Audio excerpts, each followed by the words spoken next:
Sekolah Pasca Sarjana Universitas Airlangga menggelar seminar nasional bertajuk RKUHP dan Masa Depan Hukum Pidana. Acara dibuka Wakil Menteri Hukum dan dihadiri sejumlah akademisi perguruan tinggi serta pakar hukum. Isu revisi KUHP dan profesionalitas aparat penegak hukum jadi sorotan dalam seminar ini. Sekolah Pasca Sarjana Universitas Airlangga menggelar seminar nasional bertajuk RKUHP dan Masa Depan Hukum Pidana di Sheraton Hotel Surabaya, Jumat 14 Maret 2025. Dibuka Wakil Menteri Hukum, Profesor Edward Omar Syarif Hiarij. Narasumber yang dihadirkan diantaranya Guru Besar UNER, Profesor Dr. Nur Basuki Winarno, Dosen Hukum Pidana Universitas Muhammadiyah Jakarta, Dr. Hairul Huda, Guru Besar Hukum Pidana Universitas Jember, Profesor I. Gede Widiana, dan Guru Besar Ilmu Sosial UNER, Profesor Dr. Bagong Suyanto. Dalam sambutannya, Wakil Menteri Hukum menilai peran akademisi dan pakar hukum sangat penting dalam mengkaji rancangan Kitab Undang-Undang Hukum Acara Pidana sebelum disahkan DPR. Saat ini pemerintah tengah menggodok materi RKUHP yang baru. Jadi berdasarkan undang-undang tentang peraturan perundang-undangan, pemerintah biasanya 60 hari.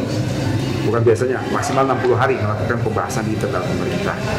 Tentunya itu pembahasan berupa daftar masalah kita akan serahkan ke DPR. Jadi kalau kita menerima surat pada bulan Maret, berarti paling lambat bulan Mei harus serahkan itu kepada DPR. Ini ya, daftar masalah baru kemudian dibahas bersama-sama dengan DPR. Sementara itu, keempat narasumber menyoroti berbagai tantangan dalam sistem hukum pidana di Indonesia. Mereka sepakat tegaknya hukum harus bertumpu pada 3 pilar utama, yakni substansi hukum yang baik, struktur hukum yang kuat, serta kultur hukum yang benar. Masyarakat dan aparat penegak hukum harus memiliki kesadaran serta sikap positif terhadap hukum, karena kultur hukum yang buruk tidak akan menciptakan penegakan hukum yang baik. Jika polisi, jaksa, dan hakim tidak bisa menjadi teladan dalam penegakan aturan, maka keadilan akan jauh dari harapan. Para narasumber juga mengkritisi ketidakjelasan kewenangan antara kepolisian dan kejaksaan dalam penyelidikan kasus pidana.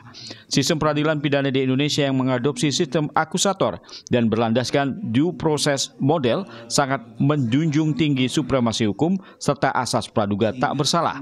Namun ketidakharmonisan antara RKUHP dan Undang-Undang Kejaksaan dinilai berpotensi mengganggu keseimbangan kewenangan antar lembaga hukum. Jangan sampai revisi KUHP ini akan menimbulkan persoalan baru, ya, yang mana harapannya revisi tadi menghilangkan persoalan dari KUHP yang lama, malah muncul persoalan baru. Itu jangan sampai muncul persoalan baru. Yang kedua, dengan adanya RUU KUHP ini, KUHP yang baru, jangan sampai ada satu institusi penegakan hukum yang lebih super daripada institusi yang lain.